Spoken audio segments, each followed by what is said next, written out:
আসসালামু আলাইকুম। কেমন আছেন সবাই? আশা করছি আল্লাহর অশেষ রহমতে সবাই ভালো আছেন। আলহামদুলিল্লাহ আমরাও ভালো আছি। মম লাইফ সাদিয়া চ্যানেলে আপনাদের সবাইকে স্বাগতম। আমি সাদিয়া ব্রাহ্মণবাড়িয়া থেকে বলছি। সকালে ঘুম থেকে উঠে এই তো কাজ শুরু করেছি, তবে ঘুম থেকে উঠে না, এখন সকাল 8টা বাজে। তো আমি আমাদের সাধারণত রাত্রিবেলা মশারি টানিয়েই ঘুমাই।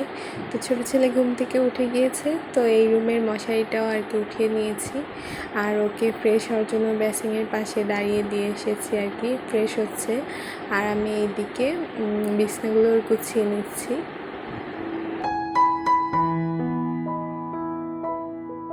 ও এখন মোটামুটি ব্রাশে পেস্ট লাগিয়ে দিলে নিজে নিজে ব্রাশ করতে পারে। আর হচ্ছে আমি বেসিনের পাশে একটা গ্লাস রাখি সব সময়, যাতে ও ওইটা দিয়ে কুলি করে নিতে পারে আর চোখে মুখেও পানিটা দিতে পারে।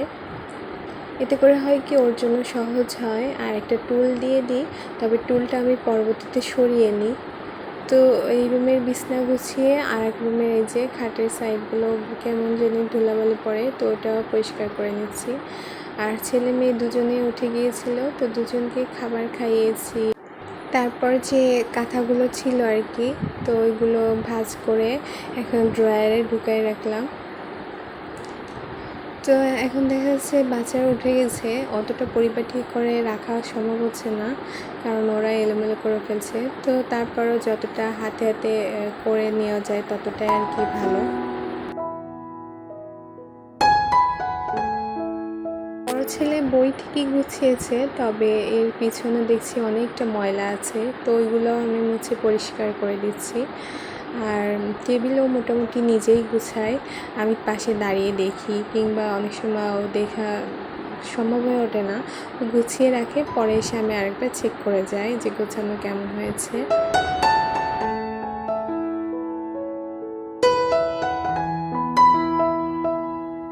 তো ছোট, ও চায় যে ওর পাশে পাশে আমি থাকি, তবে সব সময় আসলে সময় দেওয়া হয়ে ওঠে না। তিনজনকে সমানভাবে সময় দিতে গেলে আর কি অন্যান্য কাজও করা সম্ভব হয়ে ওঠে না। তবে বড় ছেলে মোটামুটি বলছে, তো সেজন্য অতটা আমাকে চাপ দেয় না। তো জানে যে আম্মু পরবর্তীতে চেক করে নেবে, তো আমাকে বলে যে আম্মু এটা করেছি, তুমি দেখে নিও। তা আমি ওইভাবেই আর কি দেখে নিই।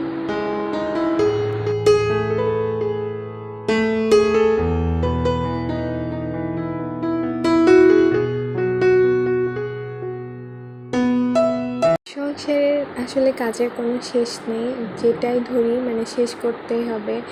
আর যেদিকে তাকাই মনে হয় যেন এই কাজটা পড়ে আছে, ওই কাজটা পড়ে আছে, যে রেখে দিব যে থাক না আজকে এখানে গোছানো আছে হাত দেওয়া লাগবে না, এমনটা কিন্তু হয় না।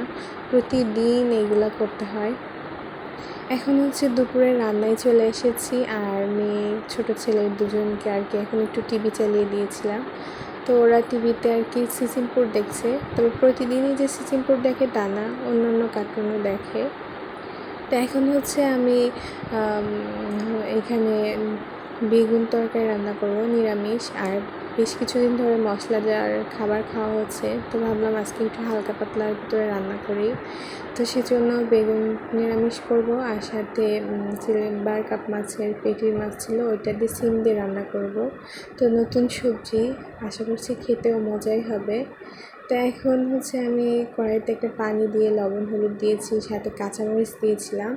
পানিটা যখন ভালোভাবে ফুটে উঠেছে তখন আর কি বেগুনগুলো দিয়ে দিচ্ছি, আর বেগুনগুলো কেটে ধুয়ে পরিষ্কার করে নিয়েছি।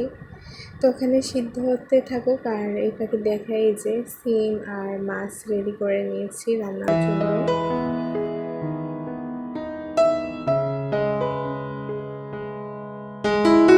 ঢাকনা আগলা করে দেখছি যে কেমনটা সিদ্ধ হয়েছে। মাশাআল্লাহ অনেকটা ভালোভাবে সিদ্ধ হয়ে গিয়েছে। এখন আমি এগুলো ঘুটনিতে ঘুটে দিব। আর এখানে আমি খোসা সহ আলু টুকরো করে দিয়েছিলাম, তো আলুটাও একটু ভেঙে ভেঙে দিব। আর টেস্ট করে দেখব যে লবণটা কেমন হয়েছে, ঝালের পরিমাণটা কেমন আছে। তো নিরামিষ তো একটু ঝাল ঝাল হলে আর কি খেতে বেশি মজার হবে। তো আমি তরকারিটা নামিয়ে নিয়ে এখন হচ্ছে কড়াই দিয়ে দিয়েছি, আবার এখন তেল দিয়ে দিচ্ছি। তেল দিয়ে পেঁয়াজ কুচি আর রসুন কুচি দিয়ে আর কি ফোড়নটা দিব। তো এই ফোড়ন দিলে হবে কি, এর একটা আলাদা ঘ্রাণ বের হবে, আর খেতেও অসম্ভব মজার হবে নিরামিষটা। সিম্পলের ভিতরে এই খাবারটা খেতে সত্যিই অনেক মজার হয়ে থাকে। আপনারা চাইলে বাসায় ট্রাই করে দেখতে পারেন। আমার আম্মু বাসায় যখন দেখা যাচ্ছে মেহমানের চাপে অনেক মশলাদার খাবার খাওয়া হতো পরপর রেগুলার, তো তখন আমার আম্মু আমাদেরকে এইভাবে রান্না করে দিতেন, সাথে ডিম ভাজি করে দিতেন। তো এটা খেতে এত মজা হতো। তবে আজকে আমি আর ডিম ভাজি করিনি, শুধু নিরামিষ করেছি, আর সাথে তো মাছের তরকারি আছে, তো সেই জন্য আর ডিম ভাজি করি নাই। এই তো আপনাদের সাথে কথা বলতে বলতে আমার পেঁয়াজটার এই যে কালার চেঞ্জ হয়ে গেছে, সাথে এক চামচের মতো জিরাও দিয়েছি, আস্ত জিরা। তো ওটাও ভালো করে ঘুটনি দিয়ে কুটে কুটে দিয়েছিলাম। আর এটা না একটু থেতো থেতো করে দিয়েছি ঘুটনি দিয়ে আর কি। আমাদের এখানে যে ওরং টাইপের আছে না, ওইটা দিয়ে করলে করা যায়। তো যেহেতু আমার ডাল ঘুটনি ছিল, তো ওইটা দিয়েই করে নিচ্ছি।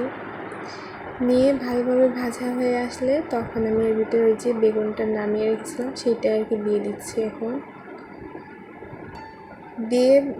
একটু নেড়েচেড়ে যখন ফুটে উঠবে তখনই নামিয়ে নিব।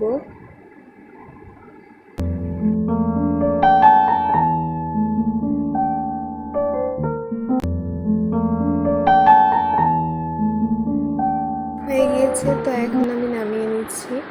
তো এই তো রান্নার পরের লুকটা ঠিক এরকম এসেছে। এখন আমি হচ্ছে সিম তরকারি রান্না করব। তো এই তো শীতের সবজি, তো আজকে হচ্ছে ফার্স্ট ট্রাই করছি। তো নিয়ে এসেছে, এখন হচ্ছে আমি ওই যে পেঁয়াজ, রসুন, জিরা, কাঁচামরিচ একসঙ্গে বেটে রেখেছিলাম, তো সেইটা আর কি রান্নায় ব্যবহার করছি। আর এই যে লবণ আর হলুদ দিয়ে দিলাম। কড়াইতে তেল গরম হয়ে গেলে তখন আর কি মশলাগুলো দিয়ে যে এখন হচ্ছে মশলাটা ভালো করে কষিয়ে নিব।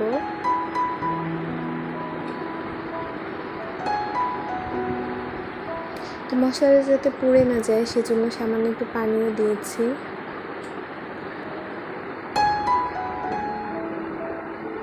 এখন হচ্ছে মাছগুলো দিয়ে ভালো করে কষিয়ে নেব।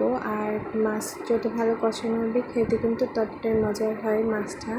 আর যেহেতু পেটির মাছ দিয়ে রান্না করব, তো আমি মাছগুলো সব কষিয়ে নিচ্ছি। আর সিম তরকারি হচ্ছে আমি মাছটা কষিয়েই রান্না করি। সিমের তরকারিগুলো শাক সবজি তরকারিতে আসলে পোড়া পোড়া যে তরকারিগুলো হয় ওইগুলো আমি কষিয়ে রান্নার চেষ্টা করি মাছ।